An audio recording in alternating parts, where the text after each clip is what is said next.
Good morning, everybody. Welcome to the May 2024 meeting of the St. Mary's County Library Board of Trustees. We have a quorum. We have a full house today, so it's great to see everyone in person. Let's go around and do introductions to get started. My name is Michael Dunn. I'm the president. John Johnston, Vice President. Judith Gwynn. Dorothy Waters. Sharon Fitzsimmons. John Walters. Tressa Setlack, Treasurer. All right, welcome, everybody. Thanks for being here. The next item on our agenda is approval of the agenda itself. As we look over our plans for today, we can entertain a motion to approve the agenda as written. Move to approve as presented. May I make one addition first, please? Sure. I'd like to have grants update underneath list of contracts over $15,000 for possible bidding under the director's report. Is that a new Roman? It's 11? a new number. Yes, Okay. it's going to be 9, and then I'm sorry, it will be 10, and then 10 will move down to 11. Right. Okay. So we'll squeeze that in as 9.5, however you say that in Roman. However you want to do it. Yes. Yes. Move to approve as modified. Second. Okay. Any discussion to approve the agenda as modified with the addition of the grants update? Okay. All those in favor, please say aye. Aye. Any opposed or abstained? All right. The motion passes. Next up, we have approval of the April 2024 minutes.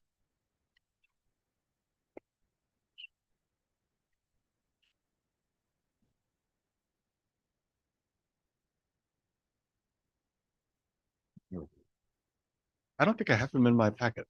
Do other folks have them? Yes. It's after the fifth page, the ledger. Yeah, the two-sided print. That's two-sided. Huh, okay. You know what? I looked at them online, so I'm okay. We can entertain a motion to approve the minutes as written.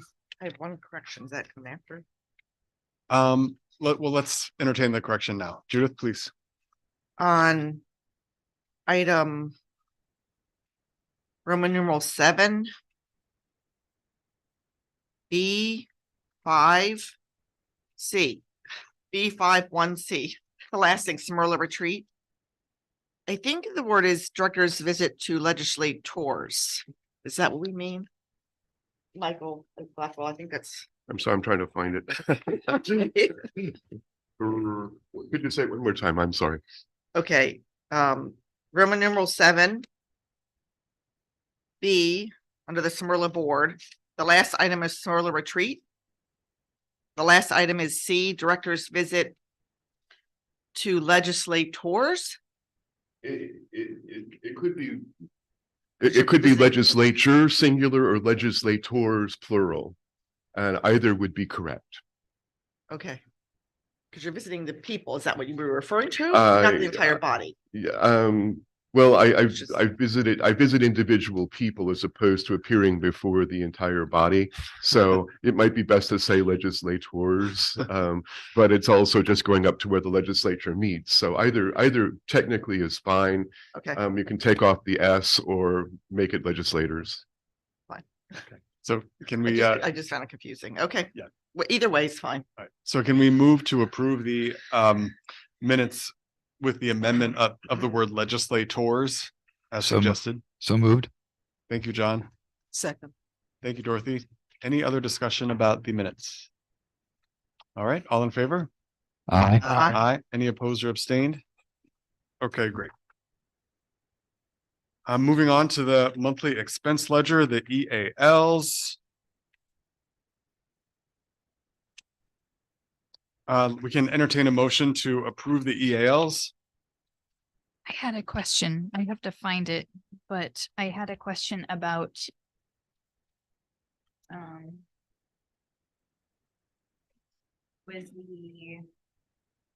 there was an expense that was something about recovery of material.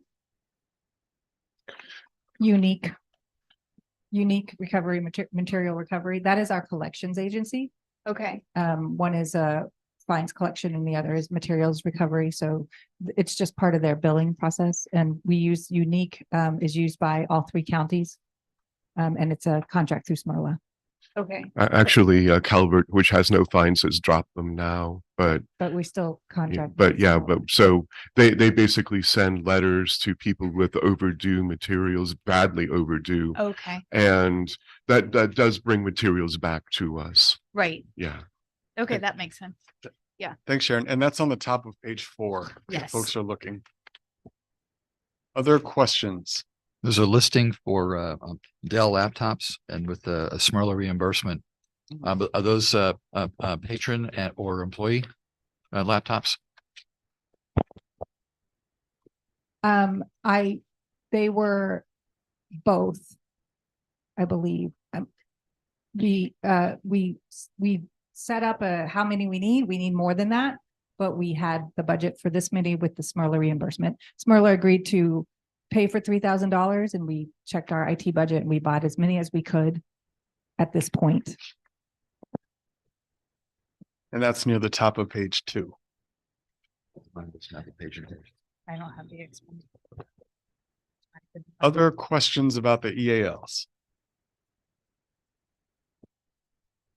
All right. I think now we're ready to entertain a motion to approve the EALs. Make a motion to approve the EL. All right. Thank you, Tressa. Second. Thank you, Judith. Any other discussion? Okay. All those in favor, please say aye. Aye. Any opposed or abstained? All right. Motion passes. Thank you. Next up is the treasurer's report, but we don't have that till July, so we're good to go there. Thank you, Tressa. And we can move on to John Johnston with the Smurla report. We will be meeting in 2 weeks, so I can give an update on that meeting at our June meeting. Okay. Okay. Thank you, John. Welcome. Let's see. Michael, can I turn it over to you? Thank you very much, board, for your support for the library today.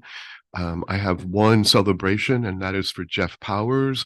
Jeff is an IT assistant at Leonardtown primarily, although the IT assistants do float. And he was on hand when the Friends of the Library came in looking to do some laminating for their upcoming book sale, and very quickly took care of a large job. And they specifically wrote in to commend him. So to Jeff, thank you on behalf of the grateful Friends of the St. Mary's County Library for your laminating materials for the upcoming book sale, doing, and I quote, an excellent job with quick turnaround. Thank you, Jeff. Thank you, Jeff. We will have a presentation from Asset Strategy at 9:45 today, and they will be zooming in. They have given you their 2 handouts, but they will be screen sharing so that you can, with any luck, simply watch the screen and don't have to worry about following specifically, but you do have the materials, as do the public. So I'm going to wait for them to, they're here. We might as well just go right on ahead then.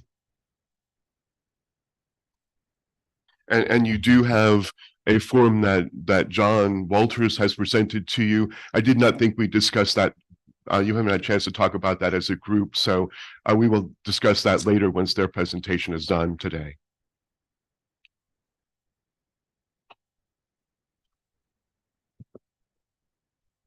John, I see you on Zoom. Are you ready?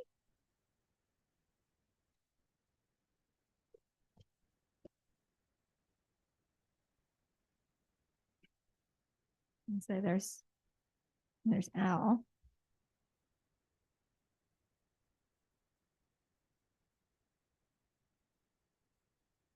John and Al, are you with us?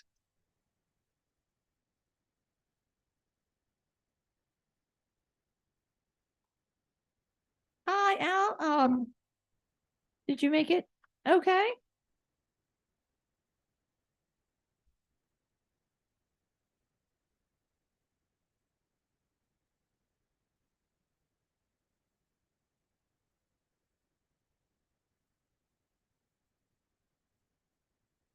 John and Al, are you with us?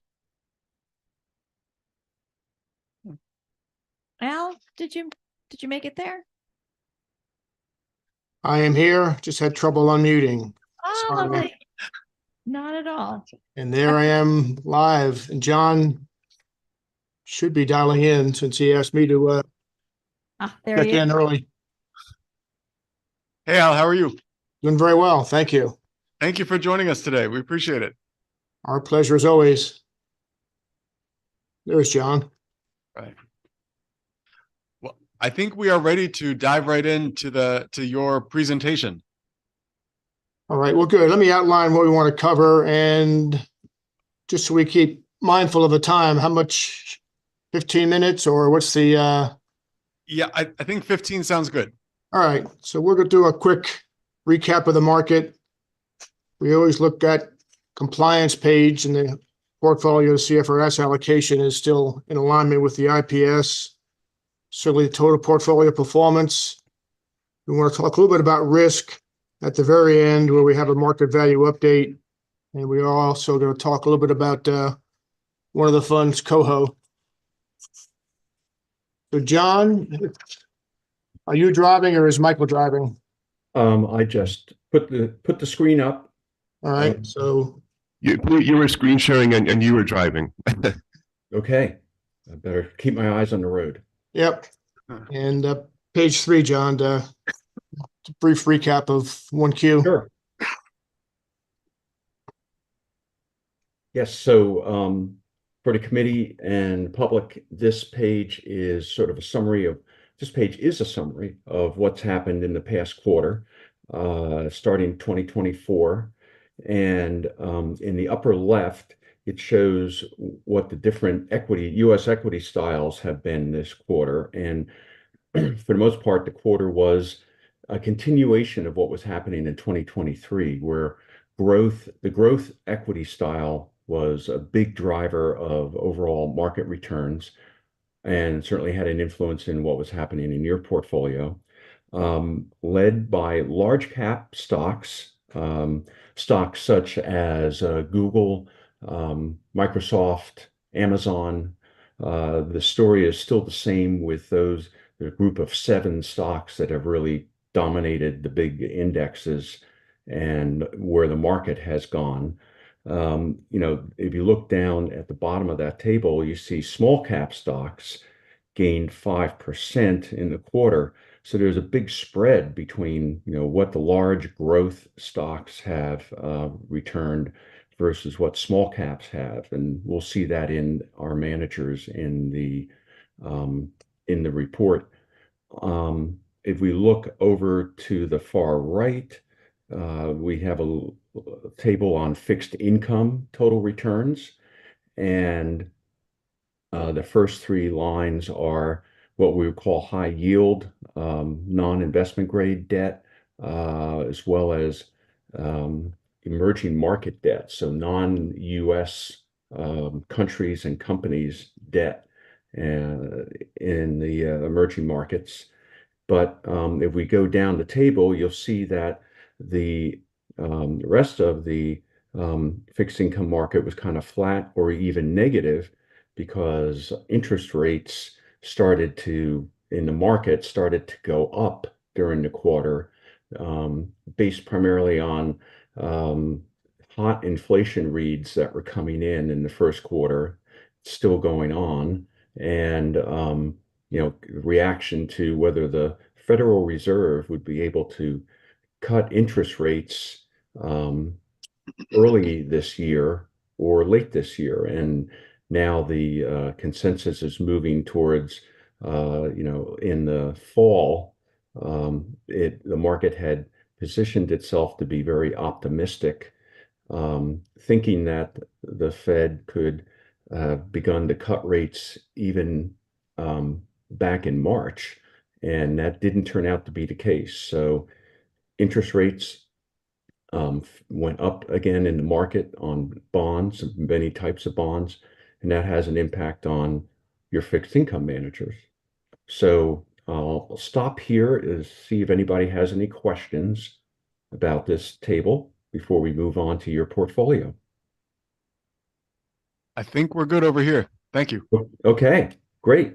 So let Page me, 5. yes. Okay, Al. It's an important page that we always review every quarter. You can see the title compliance, and it looks at the investment policy statement, the approved asset classes to the left, the target allocation, and then to the right, are we within the boundaries? As you can see, our range where we have used large cap as an example. The target's 27. We could be as high as 37 or as low as 17. So we're sitting here without any excessive overweights. You can see we are overweight in domestic equity, and that is offset by an underweight in fixed income. And we have a market value update that we want to address at the very end, where we can talk about rebalancing. We do want to talk a bit about not just performance, but risk management and how that is approached through asset allocation and manager selection. So any questions on how we sit on March 31st? Again, we're in compliance, but we will discuss the overweight, underweight here, but do it at the end with the March 8th or May 8th valuation update, so it's more current. Okay. No, this looks good. Thank you. All right. And one final point on here. Under our target, just keep this in mind, we're 64% targeted for equities, 36 for fixed income. And that's going to tie into a page we'll look at here in a minute. But first, on page 6, John.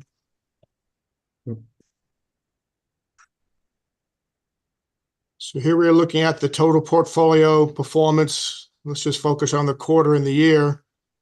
And for the quarter, you can see a return of 5.4%. And our target benchmark, which comes off of that compliance page in the IPS, a return of 4.8. So we had, and this is net of fees, so we had an outperformance of 60 basis points over and above our target for the quarter.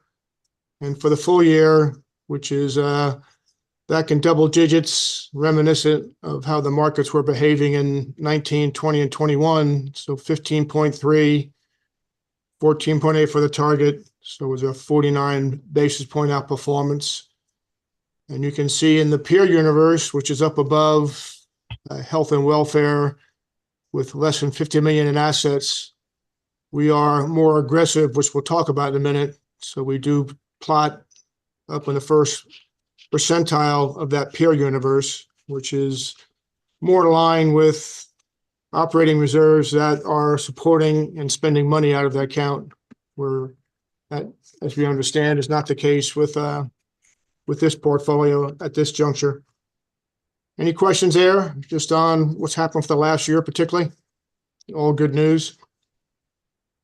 Well, and one other thing that I wanted to add here is if we look at, regardless of what your position is in the peer group, because of your situation, some of the other health and welfare plans are probably spending their, from their portfolios and, want to be positioned a little less aggressively. What matters is your actuarial assumed rate of return. And as long as we look at over 5-7 years back to even inception, as long as the returns are above what the actuarial rate of return is that's assumed in your funding report, then that's the real bogey there. Can I ask a question about these 3-year, 5-year, 7-year numbers? Sure. Are those based on what our fund had at those different points in the past time, or is that what we would have had with this current mix of funds that we have right now? Oh, no, this is your actual return with the managers and the asset allocation that you have had historically. So, okay. Yes, not a what if. Thank you.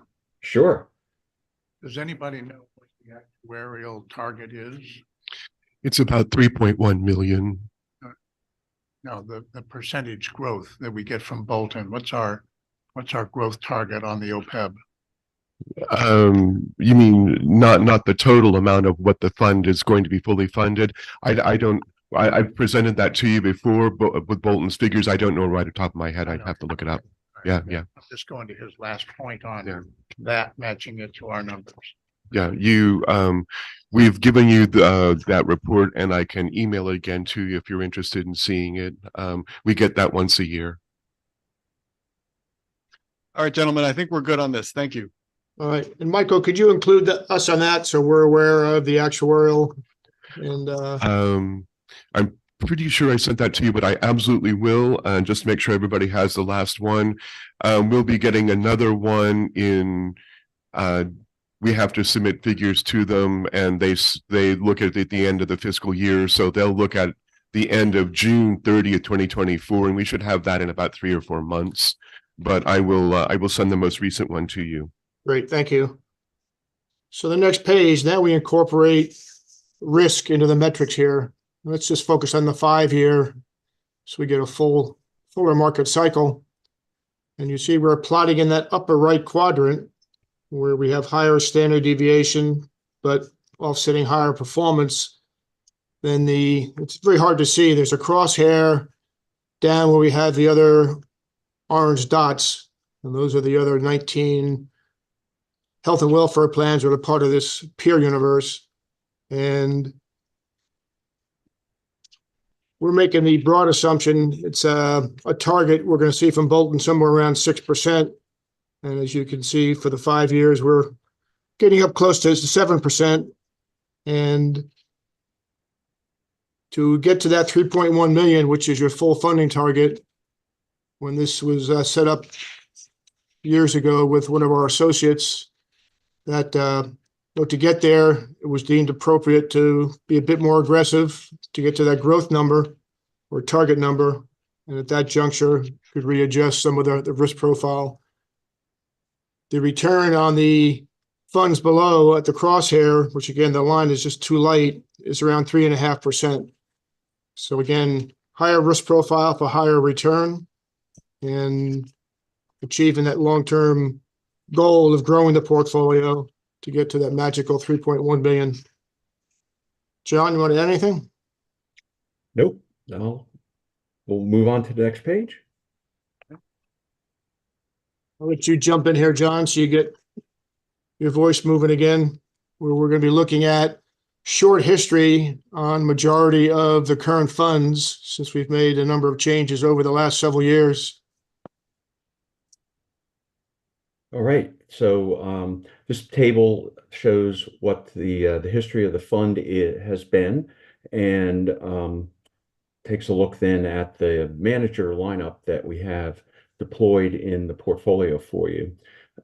Top row repeats what we saw on the graph a few pages ago, but we can take a look here at as we go down into the large cap equity, and we have 3 managers deployed in here. We have the Schwab Broad Market Index, and then we have Coho Relative Value Equity and Edgewood Growth.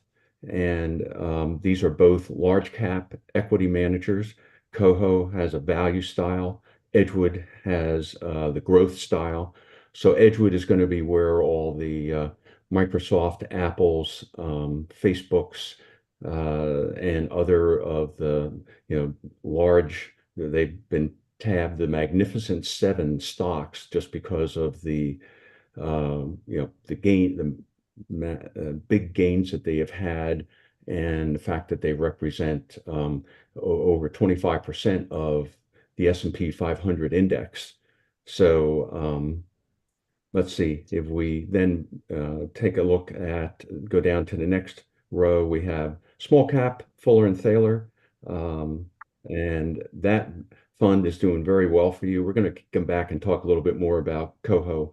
So we'll talk a little bit more about some of the other funds before we get into that.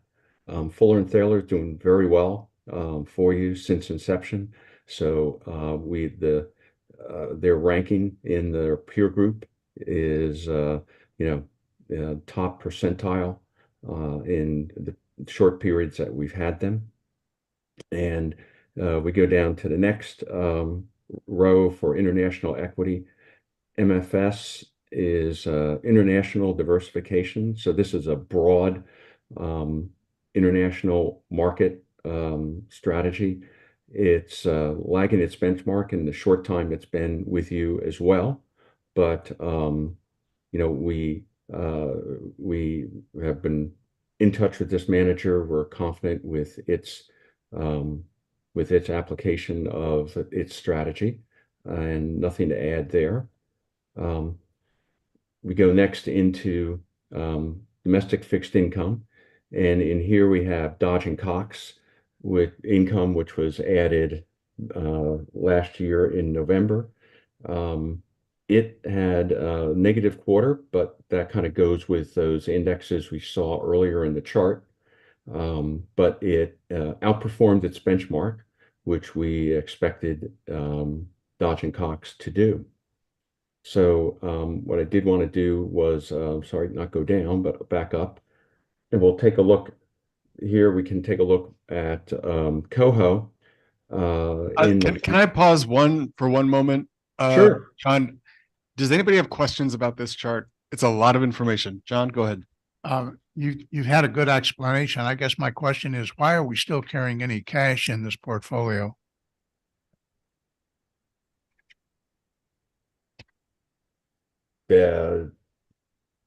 Let's see. Could be dividend that didn't get reinvested, or we can look into that and probably take that cash and put it up in Dodge and Cox.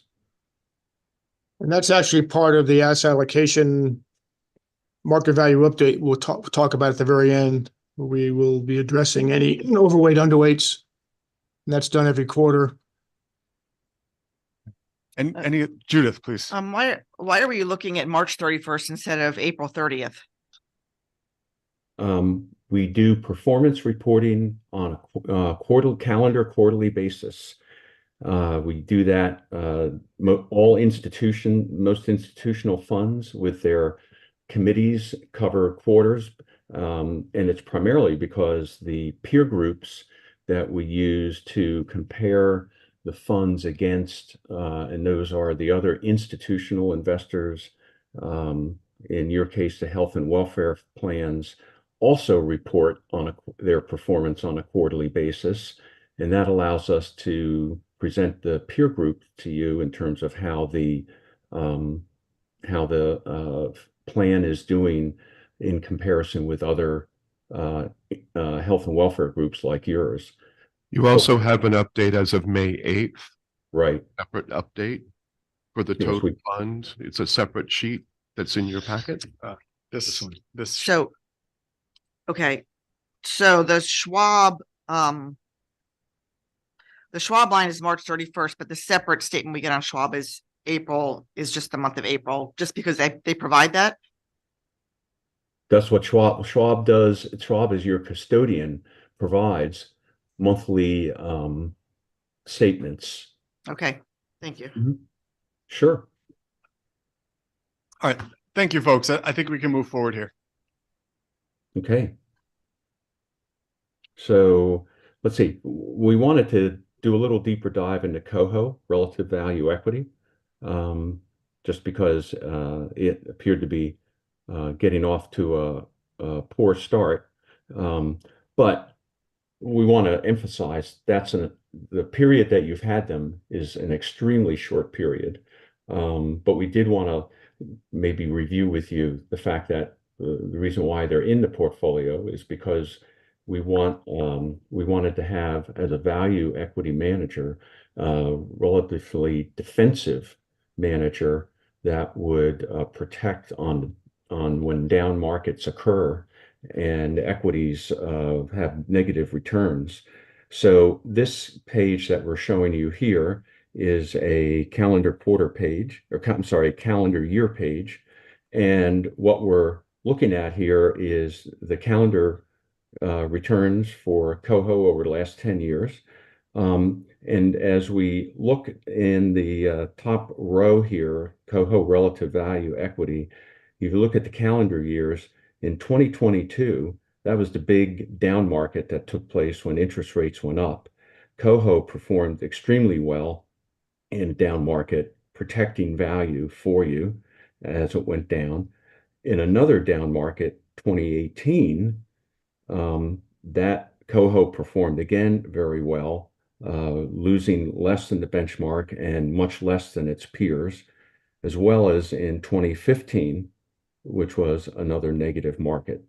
And the other thing to note over this 10-year period, the Coho strategy has outperformed in a total, including those negative markets, it has outperformed, in other words, higher than median in 6 out of the 10 years. So it has been doing very well. Recently has been challenged over the last few years because of this some of the Magnificent Seven stocks were in its benchmark, the Russell 1000 value, as well as over this last year, they have 2 groups of stocks in their portfolios, companies that they call defensive, demand defensive. Those are what would be considered companies and industries that are going to hold up value and do well regardless of whatever the economic situation is, such as companies like Nestle's or other brand names that essentials that consumers are going to be spending on regardless of whether times are good or bad. And they also have what are called economically sensitive stocks. And these are stocks that do well when the economy is doing well. But when the economy turns around and starts to do badly, those stocks fall in value a lot more than the defensive stocks.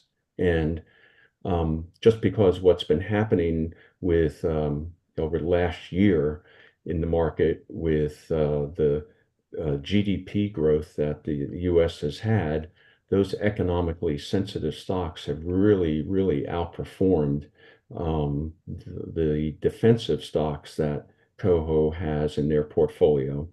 And so they've lagged a little more notably than usual over time. So we still have confidence in Coho. They've have been speaking with them. They've been in your portfolio for a short time. And I think, Al, you wanted to talk about a couple of items here regarding risk. Go back to that calendar page just for a broad summary of risk management, because we have 2 tools in controlling risk in portfolios. One is the asset allocation, which we'll talk about. Also, manager selection. So as John alluded to, this fund structurally has a lower standard deviation than the average fund in large cap value. And there's a pattern here which creates expectations. So you see in 2015, held up and down market. When the market rotated in 16, it was lower quality, and they're not structured to stay in the top half. 18, we know they did very well. You can see 19, again, their style is not going to win that game, and same thing in 23. So our expectations when we put them in the portfolio was to be a risk managed mandate, because we have Edgewood, which is more aggressive, to offset in these big momentum markets. We have funds that do better, and this is our defensive category that has behaved as we hoped, as you can see in the 3 big down years. Let me stop there if I've confused you. I mean, I think I understand what you're saying, that this is a defensive pick. It's protection in the down markets, kind of a hedge against a bad market, and that we happen to jump on board during a particularly bad 3-month period. I know when I'm looking on page 13 at the quarterly and cumulative excess performance, it does seem that the fund has done well over the last 5 years, except, starting in June 2023, which is not ideal, but right, just hopped on board this thing. So I guess we need to see where we're going. I also want to be mindful of our time too. So we need to start wrapping things up a little bit. And I know there's some other items we need to discuss. So that really is a coho story. There's other charts here, but this reinforces. Maybe I'll take, if you don't mind, 1 minute on page 12. I talked about standard deviation. John, I think you lost it. Oh, here we go. Can you please, what does standard deviation mean? I went to law school to not have to know that. Good idea. John, Yeah. you're the CFA. Give him the technical. Oh, standard deviation. It is, in essence, is the volatility of the manager. So what it means is, and I think it's illustrated. Take a look at at this page on the right. You can see the bars. Those are 1 year or quarterly, I should say, returns, and you can see that the return in some quarters the returns are negative, and some quarters the returns are positive. And so it's, that volatility from quarter to quarter to quarter in what the manager's returns are and how they can deliver is put together to come up with a measure called standard deviation. And it's just a measure of the relative volatility of the funds that are in this peer group and the managers. Sharon, So do you wanna jump in? So a standard deviation, if you were to look at it as a picture, something that goes like this is going to have a higher standard deviation than something that stays really close. So they're measuring how far away it is from everything else, essentially, in terms of how far away it is from the middle. Got it. middle, right? Got it. Thank you. Yeah, and the scatter chart on the left here, it's the middle of the peer group in the crosshairs. So and then you can see all the other managers that are in Coho's peer group, left to right, have less standard deviation, or to the right they have more standard deviation in terms of being, away from the middle of this peer group here. So just to follow up from our conversation, I believe 2 days ago, your current recommendation is to hang on to Coho for the immediate future, anticipating there could be a downturn in the market before the end of the year. Is that correct?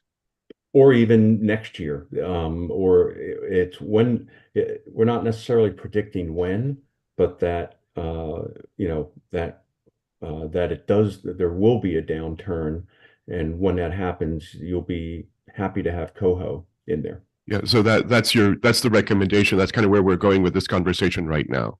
Yes, Michael, thank you. Yeah. Thank you, Michael. So why don't we shift to the final piece, which is the market value update. Okay, and that's We got through Coho. and I'm going to go get that, Al, while you start talking about it. So this is a valuation from the close of the market on May 8th. I believe that, that's that single sheet that you have in your packet. Great. Go ahead, Al, you can start talking because they have it that they're Have in front of you. We Let me do. start with just a change in value. We have had some pullback since the close of the quarter, and you can see the valuation on May 8th was 1,446 versus 1,468. So we're off 22,000, and representative of this recent vulnerability with the Fed delaying the whole rate environment. The market is just very tentative. The overweight, underweight, which we looked at on page 5 in our compliance, you can see again the fixed income is underweight by 1.3%. And that's offset by an overweight in small cap and international. And as part of risk management, some committees are looking to lower volatility in concerns over what might be on the horizon. In that scenario, clients are taking money out of equities to put back into fixed income, bring that up to target. Other committees that have a long time horizon and not a lot of spending are staying the course and keeping the equity overweight, fixed income underweight. And it really comes down to two types of risk. Are we more concerned with what happens in a potential down market and we want to be more defensive? Or Do we want to accept the risk of staying overweight in equities with anticipation in the long run that the equity markets will outperform fixed income? There's no right or wrong answer. It's all down to what a committee might feel like. The fact you are not taking money out, that certainly enhances the ability to accept the higher equity risk. Not a lot of time for a broad discussion, but if anybody has any thoughts, questions on rebalancing to be more defensive or to stay as we are, being a bit more aggressive with the overweight in equity. Any thoughts, folks? I'd be okay about taking roughly, let's say, a quarter to a third out of small and mid cap line where we're little on the heavy side and stick that down into domestic fixed income. So we'd still be somewhat overweight, but we would be taking a little bit of risk off the table. We also talked about transferring the cash into the Yeah. domestic fixed, Right. would help that too. Would also be taken. Yeah, we can scoop that up too. Refresh my memory. Do we have the percentages? Do we have a fixed strategy where we determine what percentages we want? Because Yes. I remember that coming up, but I Yeah. wasn't sure. That's in Yes, our- we do have an investment statement. Yes, John. So if we were right dead on the money, we'd be in the zero vertical line. So to the right, we're a little high, to the left, we're a little low. Oh, perfect. So there's no automatic rebalancing. No, because, correct me if I'm wrong, John, there's a lot of leeway too. It's just a target, but there's great leeway. There's a We, swing of I mean, about 20, plus as much as or minus 20%. Yeah, there's the a policy. range. Yeah. As So we- we don't have to move the money. As we saw in this first chart that Yeah. has the ranges that are acceptable. So, to so the John, chart, what were you do saying we have again? to move the money? No, we don't have to So, move. so repeat what you were saying, John. Well, what I'm saying is that on the small mid cap line, Yeah. which is the second one down, take, let's say, a fourth of that. Trim about a fourth of that line off and throw it down on domestic fixed income along with the cash, Why would you take a fourth? Because, yeah. because I can't do the math in my mind. I'm just slicing that ribbon off. Could we perhaps let Al and John go here? I don't know that you want to make a vote on that now, do you? No, but I think their expertise might be handy Okay. just for a moment. John and Al, do you all have any recommendations from your perspective as we kind of wrestle with this? Well, that's where your comments are helpful, that we prefer to have some input from the committee. And it does make sense to, and I would suggest we take half of that 1% overweight. So we'd end up with 0.05 overweight in small SMID, put that into fixed income, also take the 4199 from cash and put that into domestic fixed. So we are lowering the risk profile, and I think that would be. All right, so let me Our repeat thoughts. that to make sure that I understand that. Your thought, take half of the 1% overweight in the small mid, the Fuller and Thaler, and Correct. put that into domestic fixed, and then take the cash, which we don't want to have anyway, and also put that in domestic fixed. Correct. Okay. Yeah. Perhaps we as a board can discuss that further, maybe vote on it later in our meeting. All right, Anything and what else, I will John? do, Al and John, then is follow up with you with the board's recommendation or vote on that recommendation. Very well. Good. All right. Thank you, gentlemen, very much. Great to see you. And this was really helpful having the graphs on the screen. Thank you. You're welcome. Pleasure. Hey, Enjoy your have a great weekend. meeting. You too. Thank you. Right. Bye-bye. Well, thank you for that. It took a bit longer than we'd hoped, but it is important. So, and we will have further discussion of that with a handout from John Walters later today. The budget review, you have that form in front of you. It's a typical 10-pager. Everything's looking fairly good with 83% of the year gone by. I'd like to point out just two things for you. The first is on page 3. It is payroll services, and you see that although we'll have 2 more months there, we are overspent. That's Paychex, our payroll provider. We will later today be talking with you about a potential change in our payroll provider. That's not of immediate concern, but it has gone negative. The other thing I'd like to point out is for Belinda, and that is on page 4. We have spent nothing on vehicle maintenance. I drove the library van yesterday. It's overdue for an oil change. So let's next week make sure we get to that. So we will have some vehicle maintenance expenses. That won't be much, maybe $70. Michael, are those done on the county lot, or where do we? No, we go to Cheseldine. The county does not maintain our vehicles. Okay. They do allow us to fuel. So Cheseldine's right there in downtown Leonardtown. We just take it over there. The mobile library, we have got recommendations from Calvert and Charles about who they use, and we have people in county, but the county will not do vehicle maintenance for us. It's not their vehicles. So any questions about any of those? And our fund balance remains pretty much the same. That you see that on page 10. That's the MLGIP account minus the restricted funds. And so 494,921, it remains almost the same as last month. Belinda, in response to your request, has given you a breakdown over the year, and that's this sheet. And you've got 2 forms of it. There's the graphic form, and then there's the number form. For those of you who find the chart helpful, others might find the numbers more helpful. But you see that what happens is that in April, as in February and October and August, there's no income that month because we don't get money coming in from the state and the county, and then we spend it down. So in May we'll get another infusion, but then we won't get another one until after the next fiscal year. So we just have to kind of be careful about where the money goes.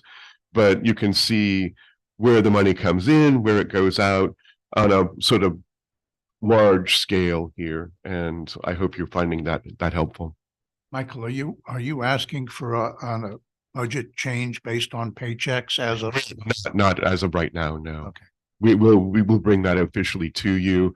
At this point, given that there's only really a month and a half left in the fiscal year, we may just do the end of the year totals once we have a final report on those. Any questions about the budget documents? Yeah, I have a question on the page 9 on the grants.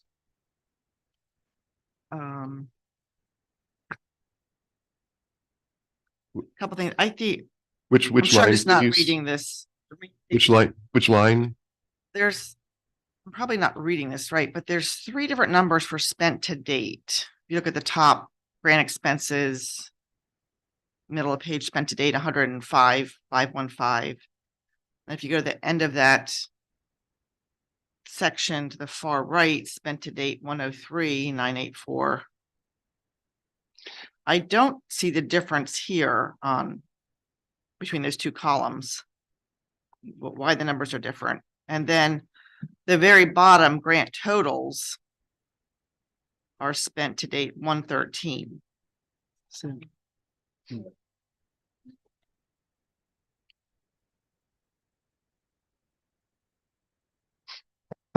The first one is because it did not pull in the ECAT grant, that 83011, because I just added that. We don't actually have the ECAT grant, but we did work with the ECAC again this year to pay for some things that they're going to reimburse us. So I needed a line item. I did not apparently pull that number, the sum all the way down when I added the line. So I can do that. I'm just guessing, but that looks like that it's looks like the about- number. Yeah. Okay, looks so like that the number didn't Yeah. total. Yeah, right. Probably missed the row on your formula. Yeah, it looks like it. Okay.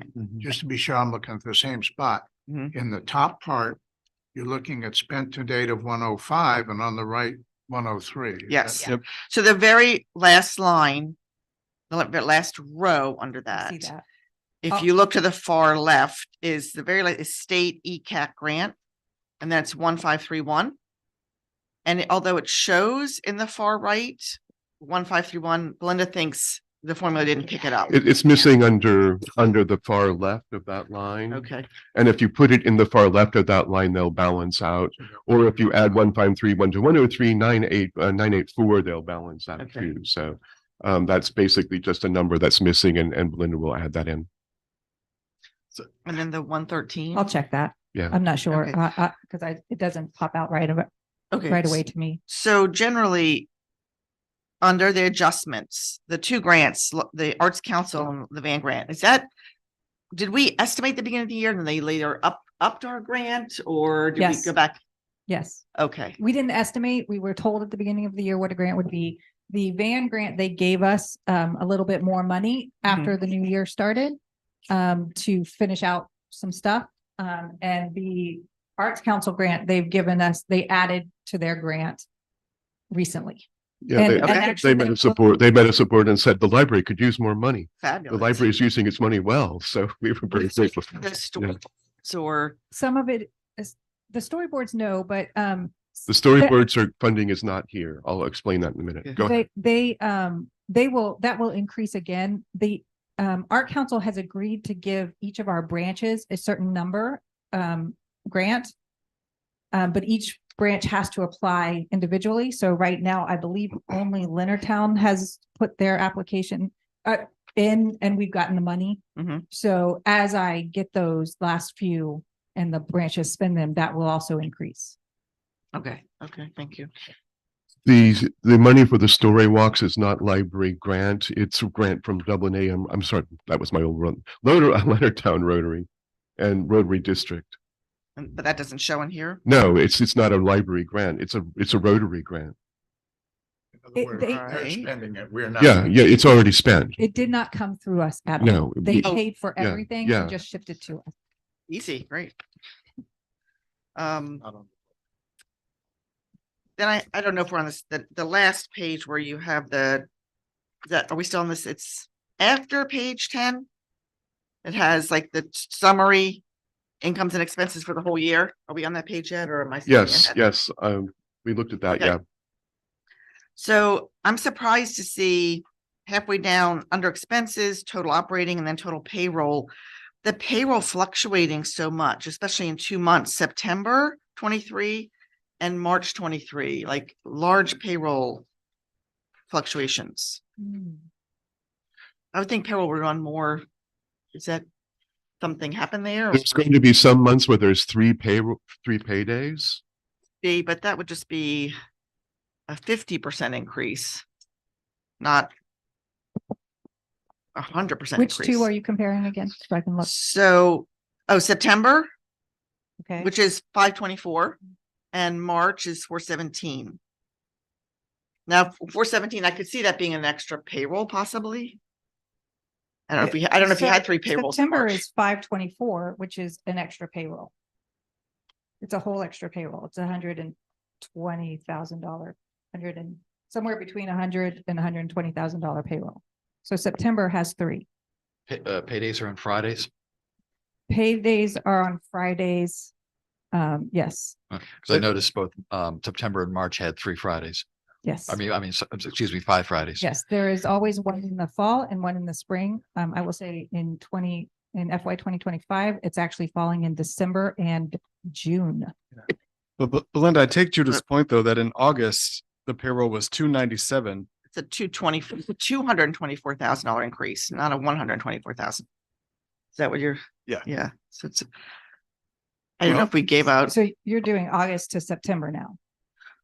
well, I mean, they're running around 300,000 a payroll, but I see a 226, I see a 300, a 300, a 300. The average is probably right, but from August to September, a $224,000 increase. Sometimes it depends on when So so when the payroll is paid to the employee is on a Friday. Mhm. But Paychex takes the money from us earlier in the week. And if that Friday falls in the next month, Mhm. but they took the money in the previous month, sometimes that will make it fluctuate a little bit. I'd have to go back. Making That's- October a little bit low. Right, and that's what, and July is really low because it was partially in FY 23, so we had to send money back. Right, right. Um, I mean, if it So- was a perfect storm and you had 3 pay periods in September, Yeah. and then they also took additional money for it's- October. Yes, that could be it. It could also be in, I believe August, we did have we were hiring, I believe, it's hard for me to remember that Mhm, far back. mhm. I believe we were hiring, so we had some vacancy in August. Also, it depends on how often, how many subs we're using. So sometimes the subs will drive it up a little bit more in a pay period. Also, we do have staff who can take leave without, or they'll make up hours. So maybe they don't hit all of their hours in one pay period, but they'll make them up in the next pay period. Mhm, mhm. All of those things can factor in. But in general, for the first part of the year, our payrolls ran between 105 and 110,000, and now they're at 120 to 125,000 Okay. per pay period. Okay. Well, can somebody help me out then? The August at 297.4, and then we had a 5 pay month in September. And we get into October, it was 226. That's what, 50, 70,000 lower? Right, that's what they were just saying. Is that Yeah, drawing the money early? yeah, it's a combination of drawing the money early, subs, people fluctuating their hours, all of those things come into play. And 3 pay periods in a month. Right, and three. All right. Look at September. So, September had 5 Fridays, Mhm. 23. Yeah, yeah, and so did, exactly, yeah. and so did March 2024. And it's going to happen again next year. Yeah. All right, thank you. Judith, thank you for the eagle eyes. All right. Thanks, Michael. I think we can move on. from the Okay, budget. moving on to the security update, we have installed the extra cameras in Lexington Park. Next week, we'll be working to install the additional cameras in Charlotte Hall. We have a budget total for you for the door closure buttons and the panic buttons.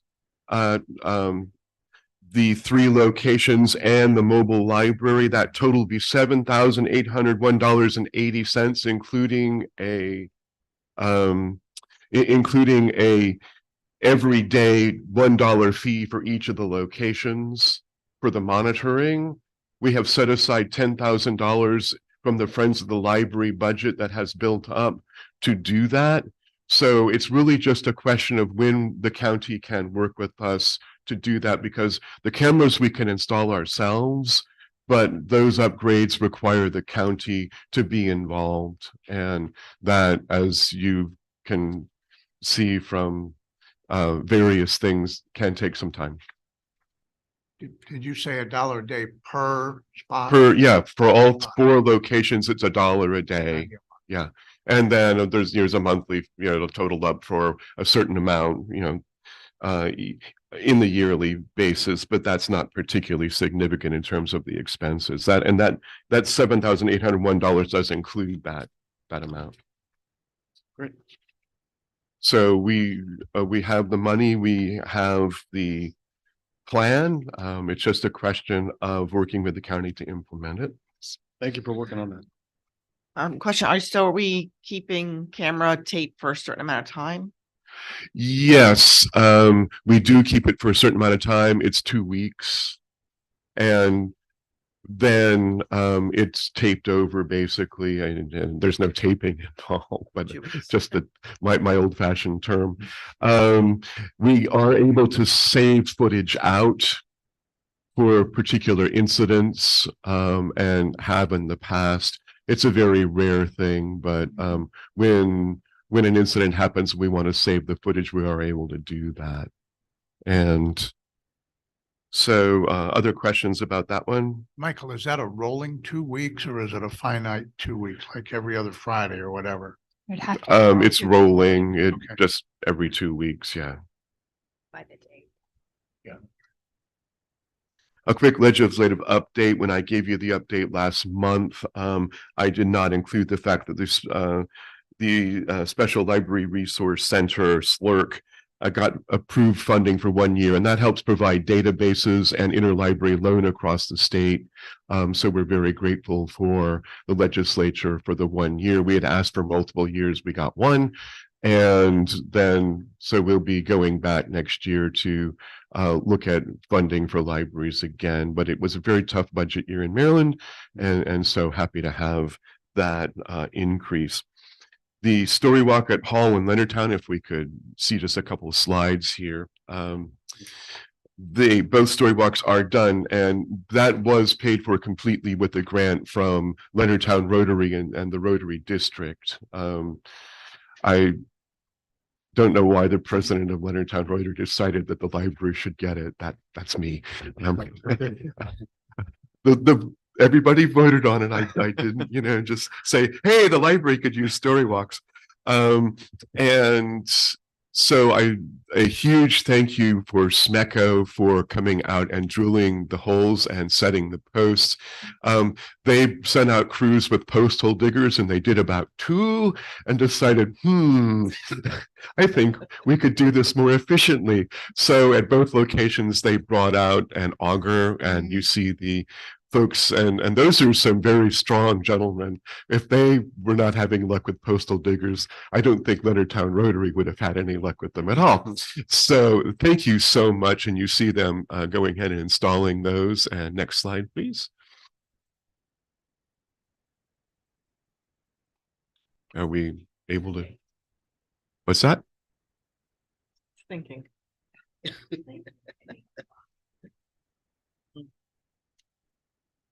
Well, for the sake of moving on in time, I'll just say that there are photos that you have in your packet of the other sort of, up here we go. And this is up at Charlotte Hall.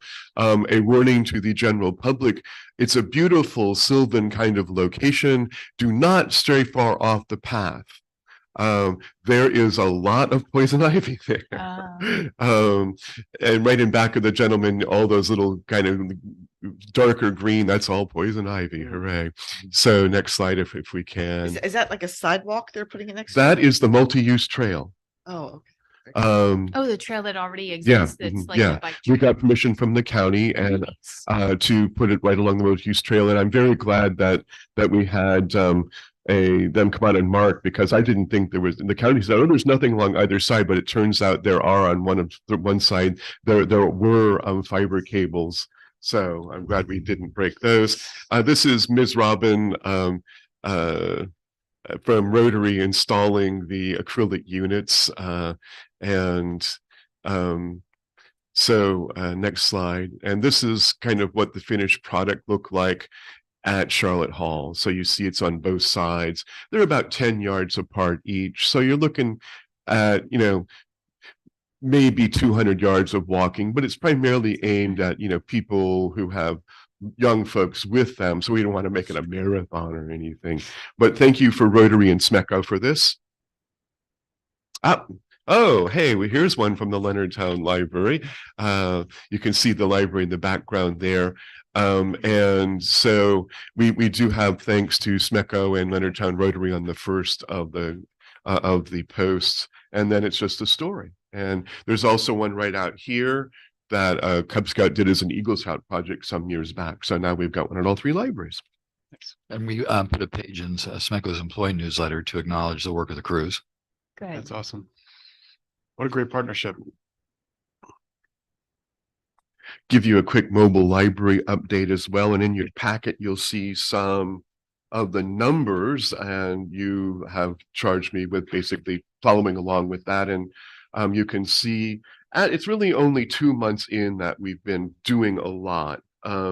So I'm expecting these numbers to grow, and let me find them. There they are. Yes. So you see some of the stops that we have on a permanent basis, and there's sort of public stops, and then there's private stops where we're going to a specific place. So Northern Activity Senior Center, we go to the soup kitchen, we visit the museums, the adult medical daycare, Wildwood Village, the Dollar General in Ridge, which is apparently the social hub of Ridge, and the First Saints Food Pantry, and then Charlotte's Hall Veterans Home, Cedar Lane, various learning centers. We are having some very successful visits out in Pax River, which is kind of the first time we've really made a lot of a sort of connection there. So we're very grateful for that. The mobile library is currently in Cambridge, Maryland. The people at Tech Ops were so pleased with how it looks that they wanted it as a showcase for them for the Maryland Delaware Library Association event. So it's up there being admired in Cambridge right now. You then see that we do some one-time visits as well. And we had 407 at that solar eclipse viewing party. So I've got a few slides for you here as well. But the total for the month was not quite 700. So if we could just look at these as well. Purple Up Day is a day for military families on base. Does anybody know about what Purple Up Day, what is that? April's the month of the military child, right?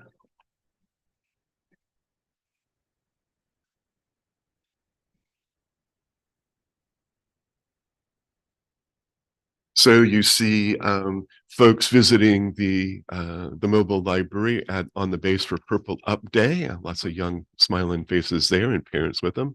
Next slide, if we could. Visit to Town Creek Elementary in this case, and we work with the school media specialist to do that. This is at Cedar Lane, and it's the kind of affordable living senior option. A lot of that grant funded. I was previously on the board there. So nice visits there. And Chaptacon High School, we do have a little spinner wheel that people can spin and win small swag. So that's popular among a lot of the younger folks as well. So, and next slide. Here's our solar eclipse party. And I like the one on the right especially. You can't see it very well like this, but holding up that colander, the reflection is showing a cutout from where the moon is blocking out the sun. And so it's just some nice learning for that young man. And we do have some customer comments there, but basically, so far so good on your mobile library. People are really appreciating it, and I expect those numbers just to continue to grow as more and more people discover what the regular stops are. We do post the stops on the website and on social media. So a couple of questions, if I might. I like the stats and everything here, and I realize this is a short time frame, a small window, but have people checked out a lot of things, or are they just looky-loos? Well, right now we're still doing some work with the computer system, but we are able to check books out, and I think that we'll see a lot more of that, and also people reserving books to be delivered through the mobile library. Okay. And I know that the success depends a lot on the weather. So something's on the schedule and the weather just doesn't cooperate. But what's your time window for looking at the amalgamated effort and saying, well, we're really not getting that much by going to X. Why don't we do that once a quarter? I would like to have a year's worth of stats before I make any decisions. And then we'll start looking, I think, very carefully at what is making the biggest impact. The other thing to factor in there is something like, okay, we might not see that many people at the food pantry each month, but it's an important connection because Rosa is bilingual and people go there who speak only Spanish. So they're very grateful because they're saying this is the first time that anybody's actually been able to communicate with some of the families who are coming here. So we'll have to measure the impact of each visit as well as just the numbers. But I anticipate that we'll be doing some adjustments. And are we pushing library cards for those that don't have them? Yes. Okay. It is possible to get library cards, and we're hopeful that people will sign up. What we're finding in some of these stops is that many of the people already have library cards, but they may not be able to make it to the library as regularly. Michael, I also really like this presentation. I'm wondering if if the mobile library visits and circulation are going to get folded into the quarterly report that we usually see for the other libraries, so that we'll see it as a line. I believe it's already in there. Yeah. And Yeah. they are, Yeah, we're Okay. we're not separating them out. I can, if you like, I will be continuing to provide this. Sandy Mhm. compiles this every month, and she is incredibly detail oriented. So on the first day of the next month, here it shows up. So I will be sharing this with you on a regular basis. I would recommend, if it's not already on your calendar, maybe 3 monthly sheets and then get in front of the I have a commissioners, spreadsheet where I'm tallying it for the year. getting in front of the commissioners. Oh, yeah. Oh, yeah, that's a good Yeah. idea. So go ahead, Sandy. You've been waiting to say something. I was just going to say that the outreach numbers that you see on that quarterly report, since Sandy and Rosa started a year and a half ago, are because of her and them. Yeah. So those outreach numbers have always been part of the mobile library. And those continue to grow. Well, speaking of presenting to the commissioners, Michael, just yeah. before you move on, can I just note, I appreciate that we're always looking for like, how do we quantify? How do we improve? How do we make it even better? But let's take a moment. Like, this is incredible. Like it's in fruition. It's in full swing. Like the impact is huge. To see these photos of like kids and community members in the mobile library is so cool. And it's promotable. Yeah, it's just amazing work all around. So it's incredible. Great job, everybody. well, I was going to say, speaking of presenting to the commissioners, which will probably happen again in August, I go out into public places and people say, how are your helicopters doing? Or are you going to sing again? And I promised the commissioners I will not sing to them again. But I think for our next visit, we are going to take the mobile library there. And we're going to make each one of them a little something from the Cricut and or 3D printer and start talking about the addition of library technology. And that's going to be our next presentation. So stay tuned for that. Apparently, we've created expectations. Michael. Yes, go ahead, please. Oh yeah, time flies when you're having fun. Oh, Let's entertain a motion to take a 5-minute break. so moved. Get a second? All right, thank you, John and John. All in favor? Aye. Any opposed or abstained? Okay, let's take a tight 5 minutes. Okay. See you at 10:46.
Okay.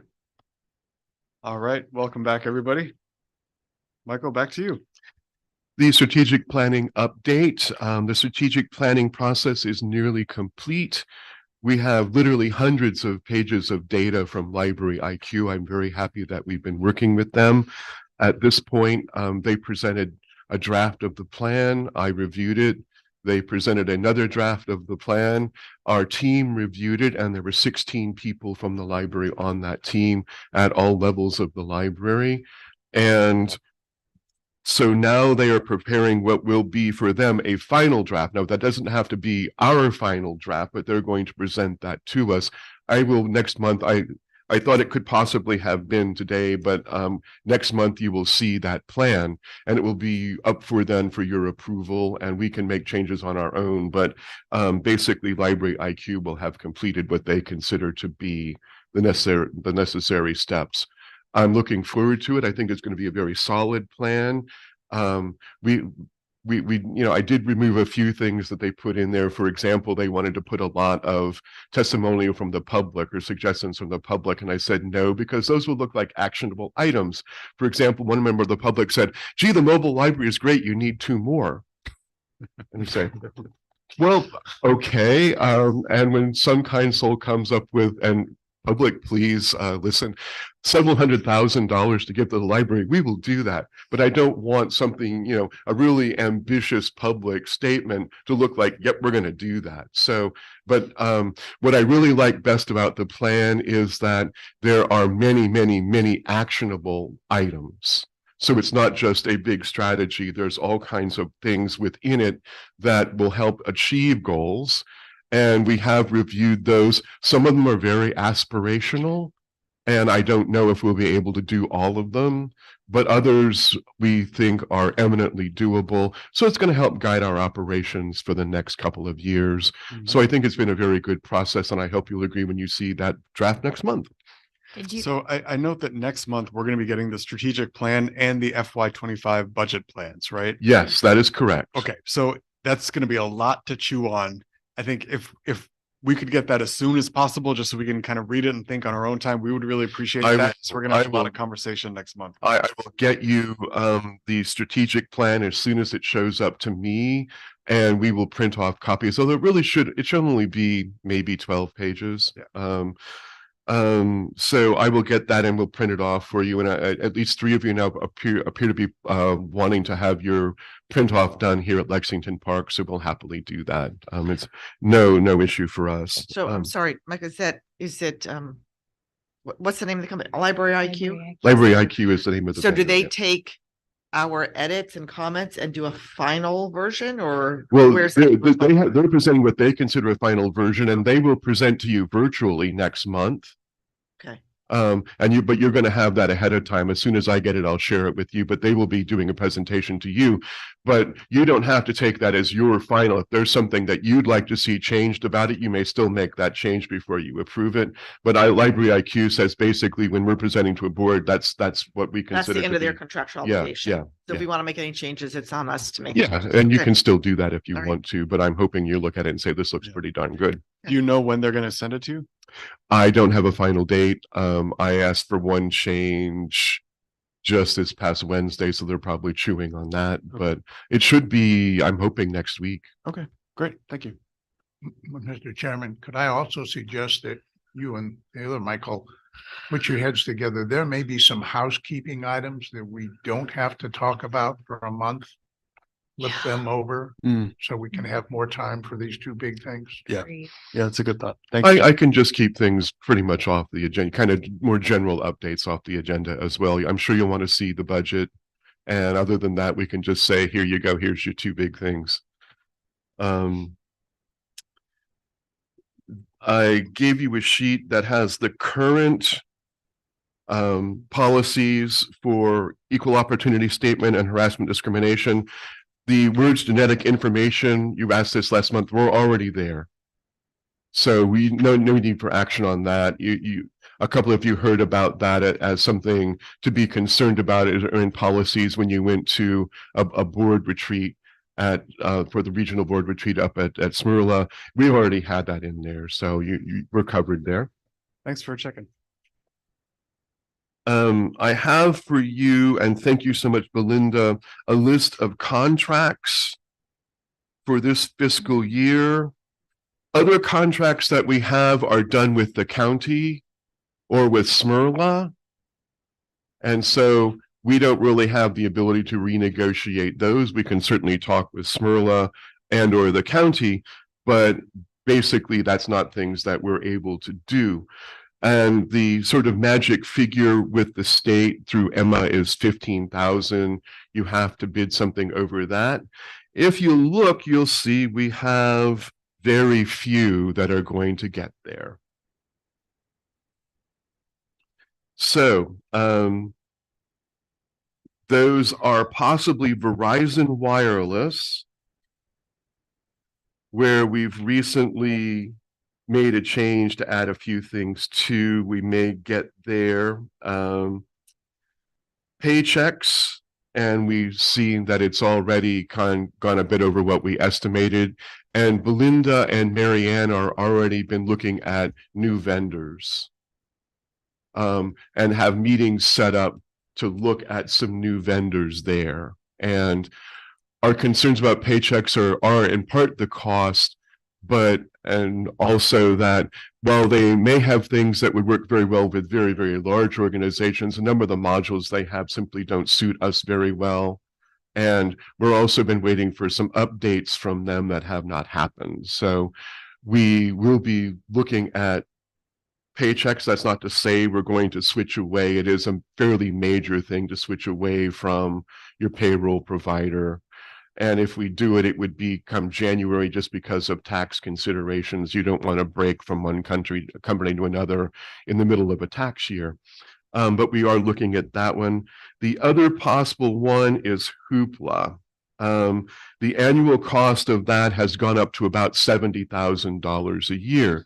Now, you're not really seeing that as an expense from the library because the Friends have been paying for it and SMRLA has been giving us money that's been paying for it. So we're not really been much out of pocket for the library. Now, there is nobody else who does what Hoopla does. Mm-hmm. And they're the only ones who has all those formats: television shows, movies, music, audiobooks, and ebooks on a per pay basis. We are concerned that they've become unsustainable for us. There is no real good vendor option who does all of that together. And I'm not saying we need to think about this for next budget year. We may have to drop Hoopla. I don't want to do it, but if the costs have gone up from about 50,000 a year to 70,000 a year, we're going to have to start putting our own money into it. I do have some things we can consider. So with our new Palace app, increasingly there are vendors who are working with them. So Blackstone Audio has a package. It's not all their newest audiobooks, but it's several thousand older ones that would be available on a very, very reasonable cost, not pay per use. You pay a contract up front and you get unlimited access to them. There's a new company that's putting out a simultaneous access package. It's currently got 3,000 titles. It would be interesting to have because they're family friendly and in some cases specifically Christian titles, but they're going to be going up to 6,000 titles. And the cost for that, for unlimited simultaneous use, meaning they're there, you can always get them, no matter, how many times they've been checked out, and the next person can get it, the next person can get it, for about 50 cents a title. And we're currently at about $1.47 per title with Hoopla. And so we haven't made that decision yet. It's not a contract that we would rebid in the sense that if we keep them, they're going to charge us. It's not like we can say, well, we want less. So we have to consider cutting again the number of titles that people can check out, or once again, eliminating the top tier of costs. And we've already done that for the most part. I think if we do it again, Hoopla is going to have relatively little that a lot of people are going to want to look at in terms of the audiobooks, at least. But we are very concerned about the cost escalation there. So I think that we're going to look at, as an alternative, how can we get more always available content into Palace and consider that as an option, possibly try to reduce Hoopla costs. Michael, do you have data on what people are using from Hoopla? I know Yes. for myself, when I go on there, there's not much that I think Libby has a much better selection, and it may be worth it to update. Depends on in what format. So Hoopla has about 450,000 music titles, and it's all the most current stuff. So if Beyonce puts out a new album, music albums coming on Tuesday, it's there in Hoopla on a Okay. Tuesday. And do you know how many of our patrons are using? Yes, we do. Okay. I'm sorry, you were in Spain last month. yeah, I'm very envious. We actually presented that information because I'll go we have back all this data from library. No, don't. We know that about 80%, it's 78% of our circulation is coming from physical items, books and DVDs. And incidentally, the books are doing well. The DVDs are starting to decrease, Mhm. and we think it's streaming. And we've just been kind of looking at those statistics again. So we think streaming is really hitting us, especially since they're streaming things that are not then subsequently put on discs. But I was really pleased that the adult fiction and nonfiction books were increasing in circulation, DVDs going down, children's, which is in some ways the bulk of our circulation, not quite as robust as last year, but so about 78% of the circulation is coming from that physical, about 22% from digital. But the funny thing is that what happens is people come in and they check out 10, 20 for their kids, 30 books. So that drives a lot of circulation.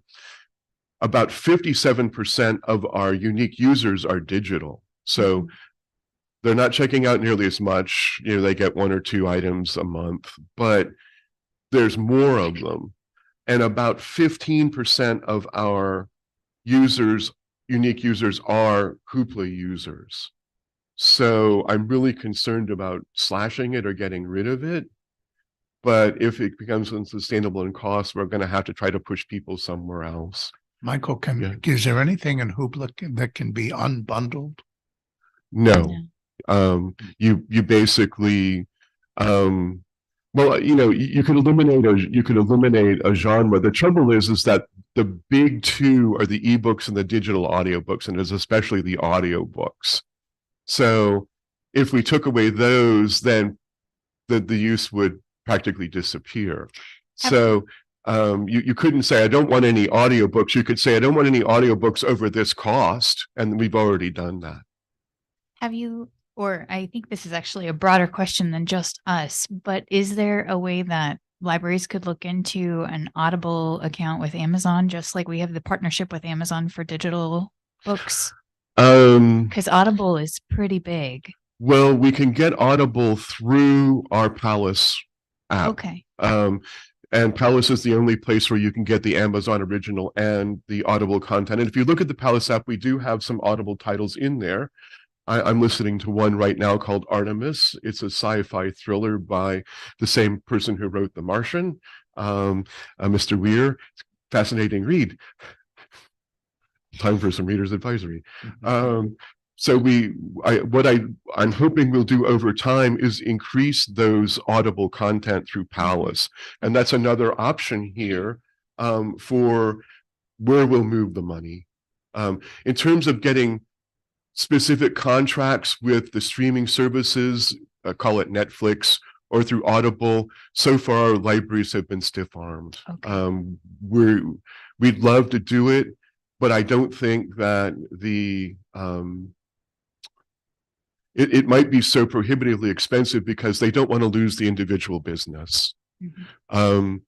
We will possibly be looking at another ebook bill next upcoming year to try to tackle this problem again. We've tweaked our language that will withstand legal challenges, but we'll have to work with our libraries and legislation to see if we'll move on that. But so it's a tough area in terms of libraries getting bang for the buck.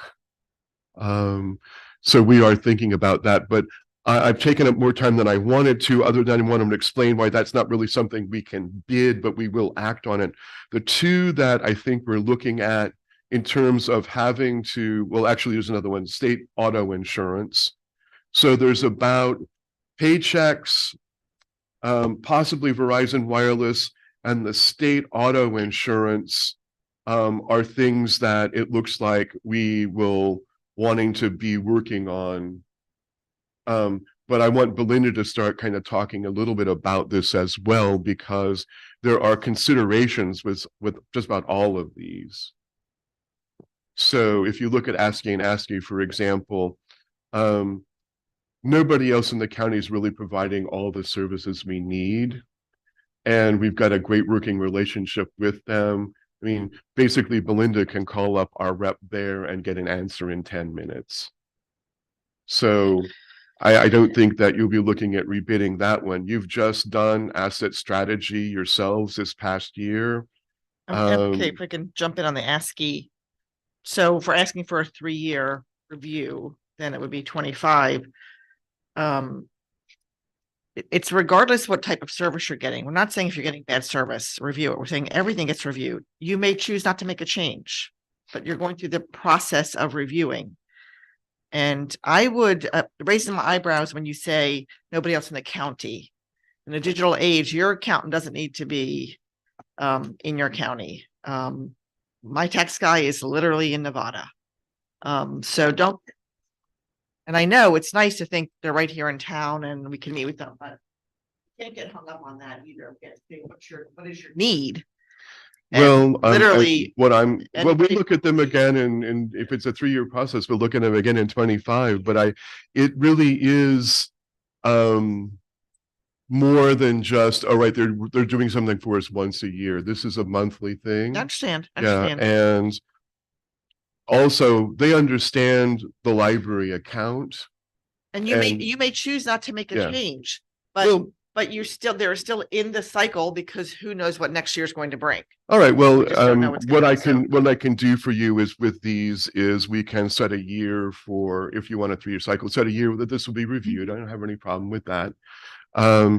So I'm just letting you know that there are some things that are going to be difficult to change, but what I will do for you for next month then is just put years on these. And if you want to prioritize one, please let me know. I think you kind of have in the actions taken, you kind of have the dates in there Mhm. and it would show you, I mean, you could add next review cycle year would be this. Yeah. Um, All right, so so there was one thing I noticed, we have a life insurance. I noticed that in the budget report. Life So is that one insurance? of these? Life insurance, long-term disability, dental, health, and vision are all through the county. Okay, that's what I thought. Yeah.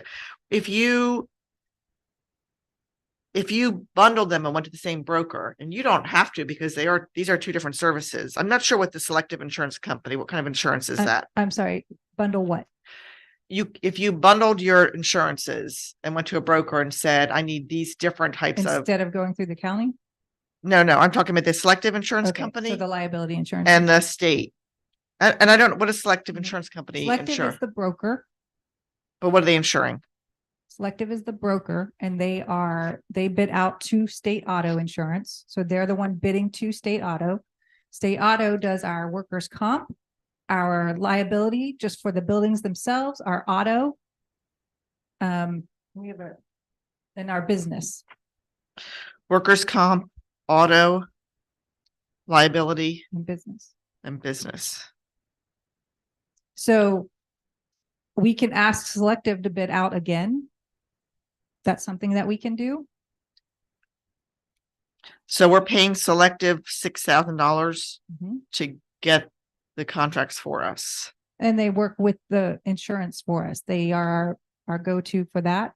And this NFP is a well-known Maryland insurance broker.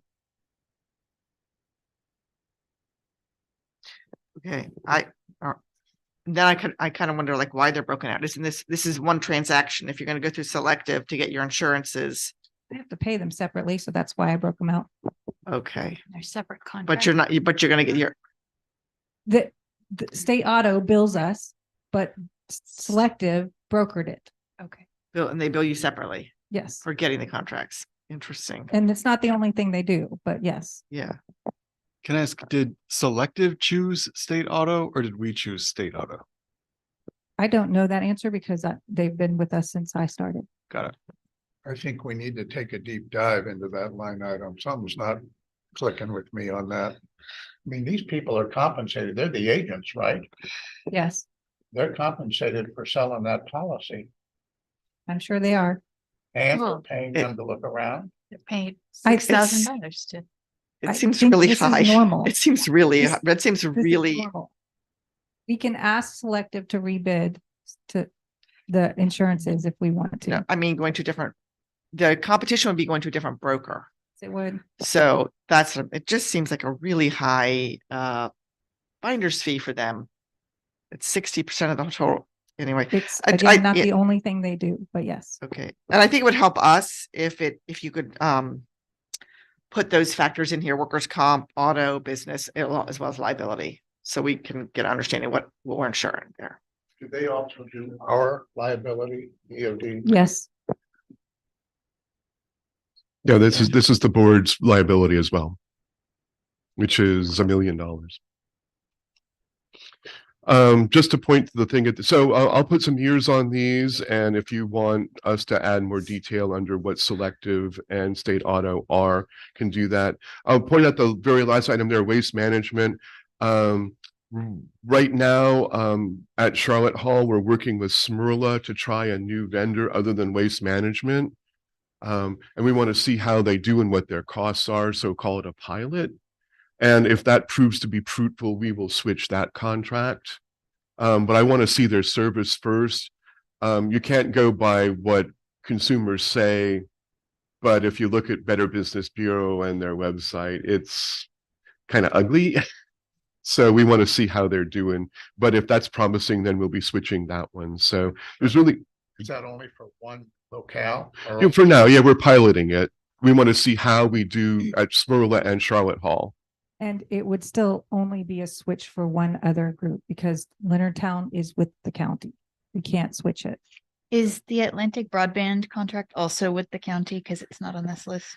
Atlantic Broadband is Breeze Line. Yes. Are they not? No, they're ours, but they are way under 15,000. They are at.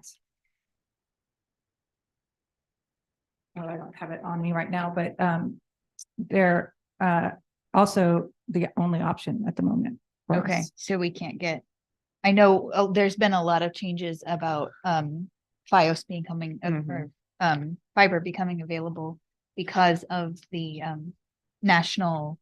Right, but I don't know Infrastructure. how the fiber will work with the library because also remember that our lines have to connect to the county. Okay, Probably a county initiative, probably first. I don't know. Yeah. sure. On the Verizon Wireless, which, how many cell phones do we own? About, I think we have 8 or 9 cell phones, and then we have a couple of iPads that are Wi-Fi enabled for our programming and our mobile library. We have the SIM cards for the mobile library, and we have I think 2 to 3 Wi-Fi hotspots for our admin staff. and the phones are like when staff are going out in their cars or, No, they're specific to people. I have one. Michael has one. Marianne has one because each of the branch managers have one because they are all contacted and we are all Sure. contacted 24/7. sure. Our IT person has one.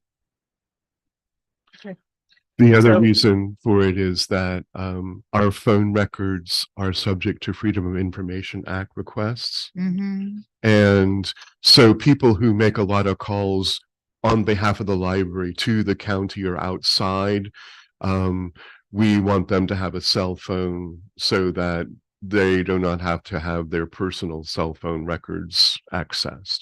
So Sure. when you're conducting library business, you use this. And when I'm talking on the phone, I use this. That's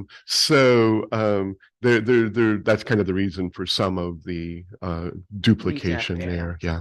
So I'm not suggesting you do this now, but we just switched to Visible, which is a Verizon subset, and they use all the Verizon towers and the Verizon equipment, and it's drastically cut our cell phone budget. We're the Drastically. same. Yeah, we're on Total by Verizon and it's half. Yeah, and then there's no hidden fees. It's like $45 a month, no extra 911 fees, no extra taxes. It's $45 a month. I'm not saying do it now, but again, there's new things that are popping up, new and better and maybe cheaper. I don't know if that would serve your purpose, but it's I Yeah. will say, I don't know. I haven't yeah. looked into those. We are a business, so some of those may not work may not. with a business. Same. Okay.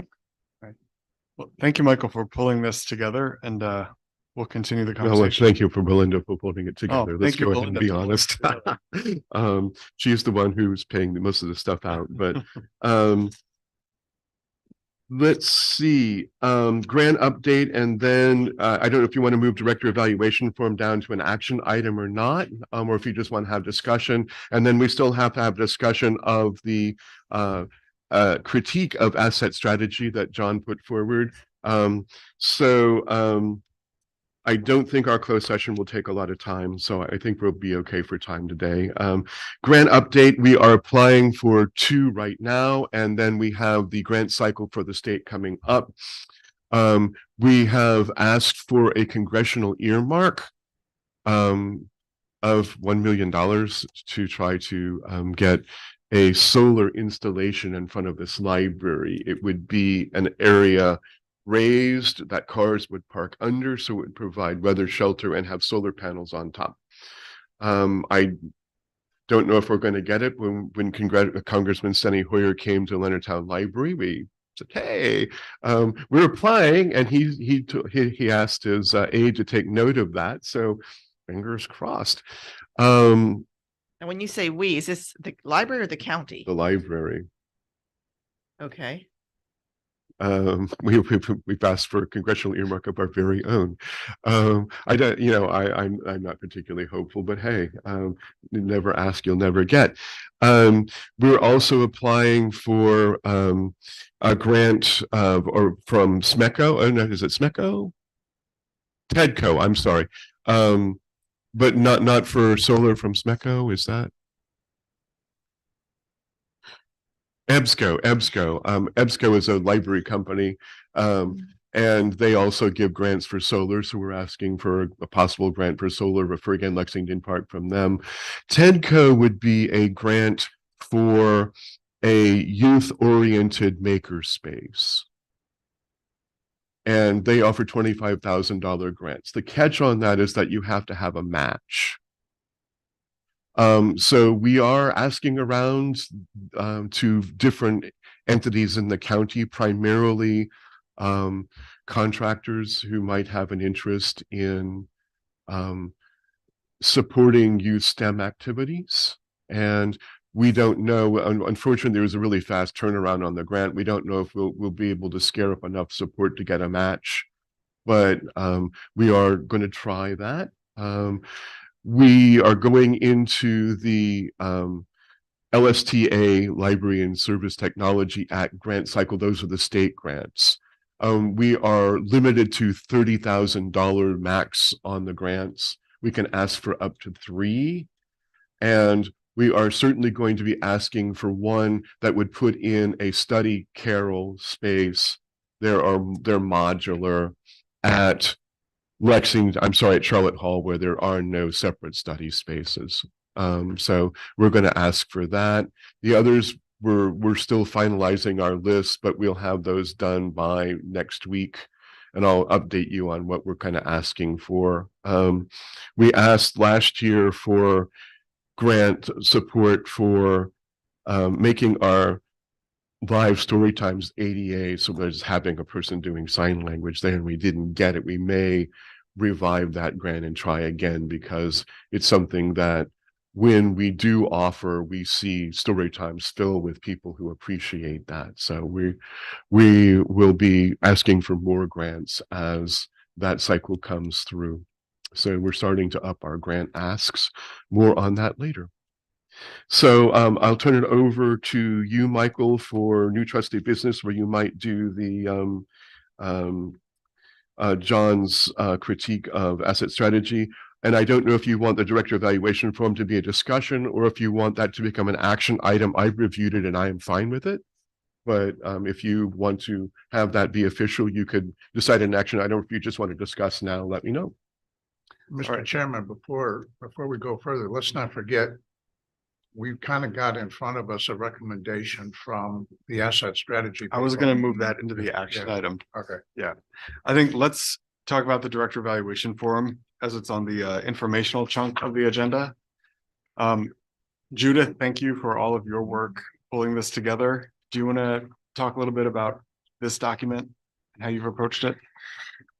Well, really, who gave me all this? Amy gave me, Marianne really went to other libraries. I used what we had, and I think maybe 6 other libraries really generously shared their standards. So I went through and pulled out last month, like a whole chunk of various, and then I culled it down to what I personally thought were the most important things and tried to make it understandable, actionable, measurable.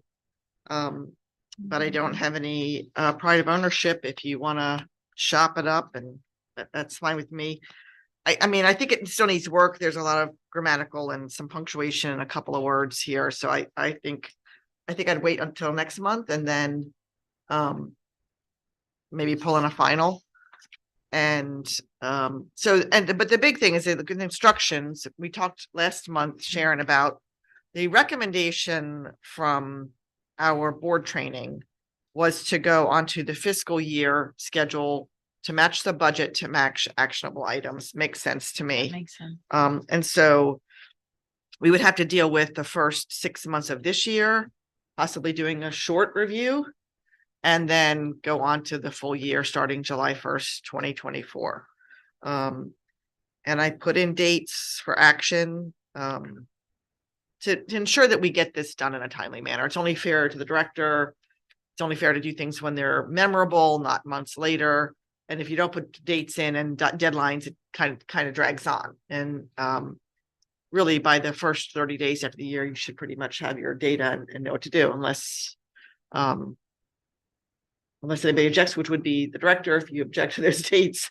But of course, you can start working on your input any time of the year, and you probably do collect. Well, information. I in fact do, and typically give you reports throughout the year, but Right. And there was something about getting bonuses, raises on the anniversary date.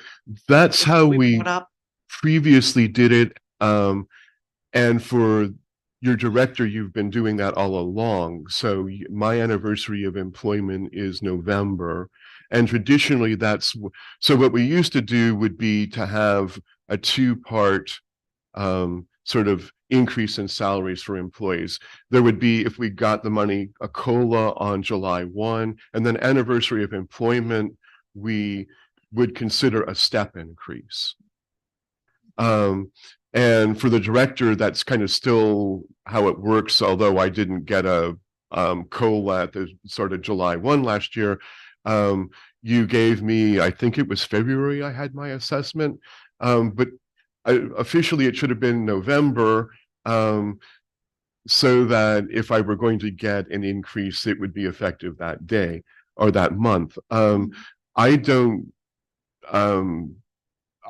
mind moving it to a fiscal year sort of thing. It's just that if we just completed the assessment in February, it seems a bit kind of short to do another one right now. So I think we might want to think about how best to implement that. Well, the other option would be to do a long period, which is 18 months. I mean, maybe it wouldn't. I don't know how to work that little interim. Just do a shorter, quicker review and end it, because we don't want to miss the November date. Is that in writing, the anniversary date or is that just the way it's been done? I think we put it in the personnel manual, but Yeah. I'd have to reread again. I mean, we could revise it for the director since his performance, and see, that's your date, but we don't want to Might be the next soon. director could be hired in March. Mhm, So yeah. we don't want to do that. So maybe if the director has this schedule for performance, then we say any pay raises related to performance are effective September 1st or October 1st or whenever this would be done. And we could change the policy to fit this schedule, Yeah. right? So that would be another action we would have to take. So, I mean, So I think that, I think this looks solid to me. I agree. Like, I think one more pass for kind of line edits and clarity would be fine. I think that if we are going to be asking board members and Michael to put in like numerical ratings for all of these bullet points, and then also write a paragraph or more, that is a lot. I also think that the timeline, once we move into like the August phase of this, like August 1 to August 15, I don't think is enough time to collate board information and have a board meeting to discuss all of that. So I might want to move that to the end of August. But otherwise, I think this is workable. Yeah, my idea was we're only rating 5 things: this big sections. the board relations, fiscal management, staffing, facilities management, professional development. Five numbers. That's it. Oh. Yeah, no, not all these bullets. No. That was my question too. No. So I'm glad That's for that clarification. Okay. And then what about like the more qualitative part? Like, what did you see in the other evaluations? there was a lot of repetition. There wasn't anything that was like a real outlier. I think that Okay. was not these. Okay. The only thing I didn't see, and maybe this is hard to measure, we discussed it a little bit last time, was like literally the collection of the programs. And I'm now rethinking that. That's such a part of who we are, is the collection of the programs. Collections are hard to, how do we measure if the collection is good or not? If the librarians are buying the right things, if we're responsive to our constituents. Programming, a little bit easier. So I'm thinking maybe programming is a gap here. But how do you measure a collection? Well, I yeah, don't know. it doesn't look like there's any kind of outreach. It's Um, The mobile It's, like, library is very- mentioned several times. okay. So it's embedded in other sections, only with, but outreach isn't its own section. It was under facilities management. there's some under facilities.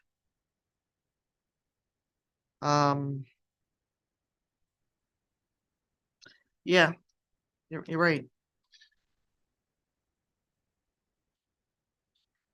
Well, the other place to look for it is under library director goals for 2024.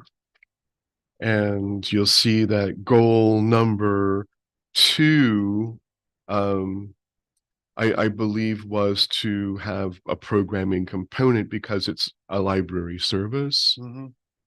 So I think that you have it this time. If you want it embedded specifically in the larger form, you might want to find a place for it. All right. So let's take another pass at this document. Mhm. And I think we can prepare for some kind of a launch at the change of the fiscal year coming up. Mhm. Once everybody is on board with that. And I think my inclination probably would be to do a brief, more informal 6-month check-in. Maybe like what has gone really well, what challenges have come up, and then we just kind of flow right into this document. The other piece that's a little awkward is we do have our calendar year 2024 goals, which Michael's in the middle of working on.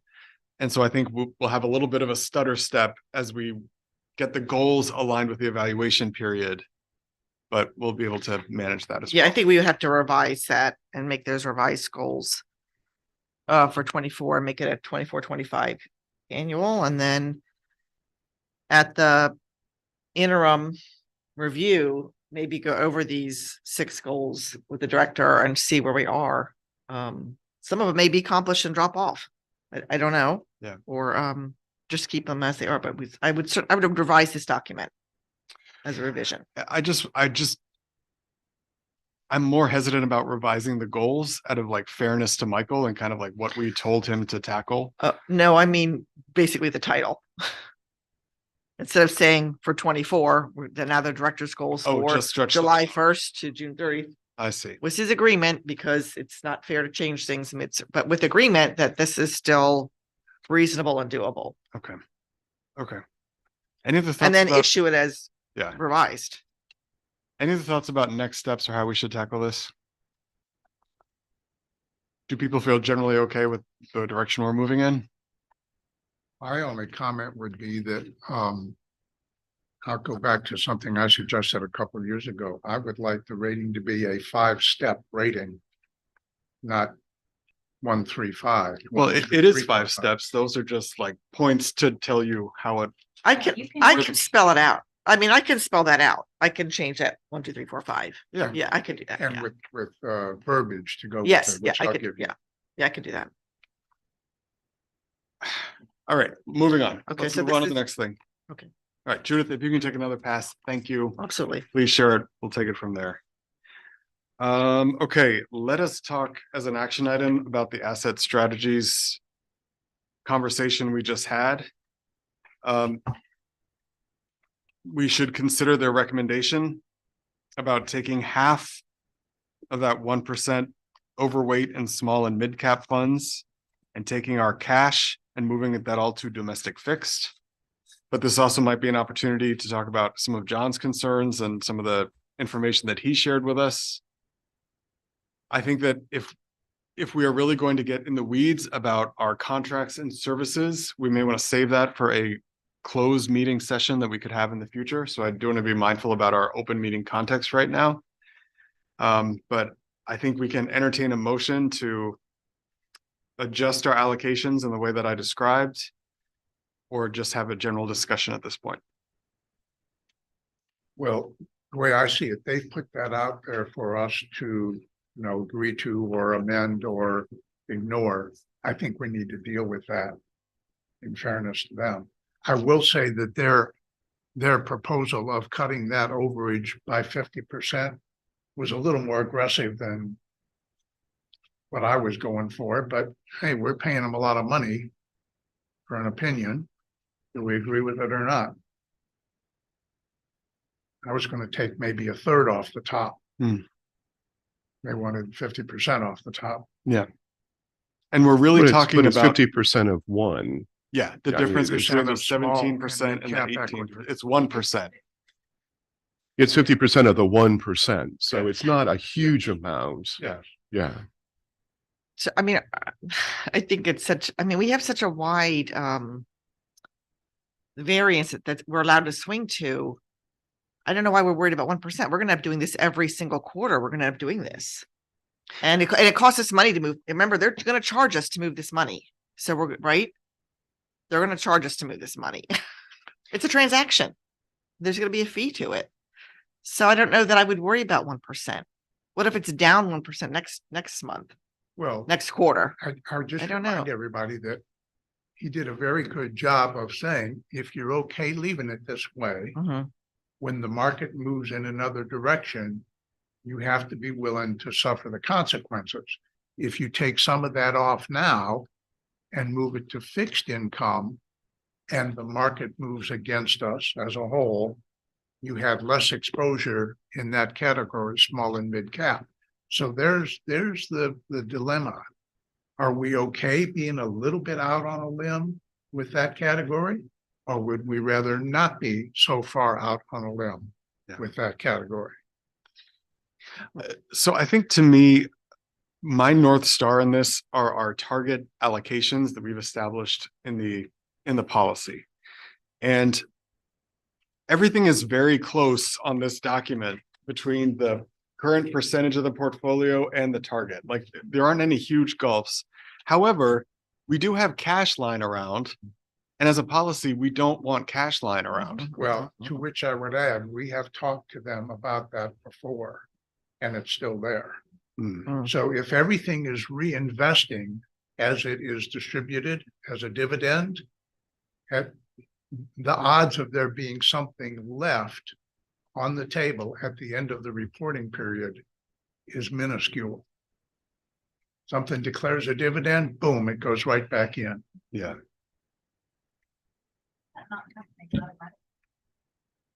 Well, you specify that's what you want and then it does. I thought we did. Well- That's what you just said, that we Yeah. specified, and the target is 0, so why? That's the point I'm trying to make. So there's a motion on the table to act as they suggested. No one has moved. No one has moved that? Yeah, Okay. Are you Michael, could thinking- You please ask Yeah. Asset Strategies why we do have this cash lying around and why it wasn't just automatically. That's kind of released. where I was going is, so there's that motion, but you also then want to direct them, no matter what, to make sure cash is invested always, reinvested always. Okay, that we can definitely do. But it seems to me, I think we're gonna have to make a motion vote to move that cash. I Yes. think the policies, we have to vote on that. You're right. I don't know why we couldn't just vote on that and have that cash moved into a fund right now. Does that make sense? And just have that Yeah, taken yeah. care of, not ask them, but let's just do it. And then the future is, don't do this in the future. Everything should be reinvested. Well, and we've said that in the policy, right? I think- Yeah, So there are kind of two prongs to what we had been talking about. One is moving the cash into domestic fixed Right. to make up that gulf. And the other is, half of the 1% overage in small and mid cap, moving that to domestic fixed also. So there are two elements which we can do, one or either or both or neither. Well, let's get the cash off the sidelines. All right, so So I'm gonna move that the cash portion of our latest report be added to domestic fixed income. Second, okay, thank you, John. Thank you, Sharon. Any discussion? All right, so all those in favor of moving the cash portion into domestic fixed, please say aye. Aye. Any opposed or abstained? I will direct them accordingly. Thank you. Okay, so cash, we're good. I hate to put off the discussion, John, of your document, but I don't know how much time people have had to review it. And I do need time for a closed session, and I want to be respectful of our noon cutoff of your time. So would it be possible to move the discussion when you've all had a chance to look in more detail at John's proposal about asset strategy to next month? I know we're busy next month, but I would amend what I have typed, my critique. I was taking that off the Schwab statement. So then we get the March statement from Asset Strategies. That does have all those percentages by category and Yeah. by total. I like their presentation. I found it this a one lot was better nice, today. yes. Yeah. well, we were directing them based on your feedback. Here's what we wanted. So, yeah. Yeah, and thank you for communicating Yeah. so Yeah, clearly with thank them, you. Michael. I understand we probably don't have time to review all of John's critiques, but one thing that he did call out that I then pitted against what the information they had and this recommendation to move is that the Morningstar ratings for the small cap right now that we have is a 5-star rating, as is the Dodge and Cox is also a 5-star rating. So I think that we would be fine to leave that small overage in either of those categories Mm. because I think it's in terms of what the rest of the world, or at least what John told us that Morningstar is saying, I think it's not, I don't think we lose either way. I agree with Judith. We don't need to fine tune this necessarily right yet. Okay, and especially if we're moving the cash into domestic fixed, then that's off by 1%. The small mid cap is off by 1% in the other direction. Okay. Well, we feel, it's not going to move it that much because the percentage of it Oh, is you're the right. 5,000. again, yeah, law school, I so- apologize. So I'm gonna move that we not act on their recommendation of trimming anything in small to mid cap. I don't think we need a motion to not take action. You don't But I think we need can that. You just just say kind of we're not move going to do forward it. from Yeah, the yeah, discussion. yeah, yeah. All right, unless anybody wants to make a motion. All right, okay, good. So I think we're done with that. Any new trustee business before we transition into closed session? I guess this is new business. I happened to pick up from the documentary The grandma's hands. Grandma's Hands. Oh, This is the book that the library now owns the copyright to. So I got a copy from a friend of mine. I was gonna pass it around just so you had an idea of what it looked like. thank you, Judith. Greg Sewell, I believe it's not come back to us. He zoomed in one time and asked, would be we willing to help in some way or another? So Well, they Yeah. wanted to republish the book, but he has not followed up with any proposal. And that's where we kind of left that is, okay, we're willing to work with you, but you need to give us something concrete. What do you want to do? Yeah. And we have it fully digital. It's It's available fully accessible. digitally. Yeah, Right, so- you can, you Yeah. can download it for free. I don't know if I was gonna reach out to him and see if they're supposed to have like a grand opening red carpet down here of the documentary. And, I think his idea was probably thinking like, could we have copies of the cookbook at that event? So, I mean, unless we chose to go ahead and reprint copies of it for that event, like at a really nominal price, I was going to approach Carrie Clear over at Printing Press in Leonardtown. Mhm. And like, we have this digital version, what would it take you to knock out maybe 50 or 100 copies of that? It would just be on us to do it as a community event and put some of the books out there. Do we know who But- printed it last time? It's in there. I don't know that they exist anymore. It's been years since it I was company, done. I don't know. We if own the it's copyright. Stanley or Yeah. it's in Leonardtown. I don't think they're there anymore because I haven't heard of them. The only printer I know locally is Printing Press. Oh, that was Heritage. Heritage, They're not there anymore. and I don't know. Yeah, they've merged with Beacon Printing some years ago, and they're plant in Waldorf. Yeah. I thought I might just get a price quote from him just out of curiosity to see what the book would cost. And it might be a cost to the library again, just to offer that out there. If they go ahead and have this event. So I haven't heard from him either. If they have a date or anything. I think they were going to do it. I think they were going to do it at the Rex, maybe in Leonardtown Mhm. was the thought, Yeah. so That'd be great. anyway, I just thought you guys like to see the book. Yeah. Thank you, Judith. And I think, All right. So I think we can transition into the closed session of the meeting. Well, just a couple of dates to remember. Our budget work session was to be May 14th, but they wrapped it up this past time. And so our library budget, and I verified that with the county CFO, will remain as it was proposed. And I've shared those figures with you. The Friends of the Library book sale next Friday, May 17th is members only, $15 only to join, and you get first crack at all the books. May 18th, Saturday from 10 to 5, and 19th, 12 to 4. Add please June 7th. Southern Maryland Rocks. That is our Library Foundation fundraiser. We will have a presentation on Southern Maryland fossils by Dr. Stephen Godfrey from the Calvert Marine Museum. And there will be heavy hors d'oeuvres and Port of Leonardtown Winery. And this time we are going to open it up to younger folks. So children will be admitted. There's a family rate because I think they like looking at the fossils. So we'll cap attendance at 100 just because of the exigencies of the meeting room. So add June 7th to your calendar, please. And we're going to be starting to really advertise that because it's only just been kind of finalized. So that's all I had. Thank you so much. Great. Thanks, Michael. What time is the members only? You know? No. Yeah. I think it's noon to 5. Yeah. All right.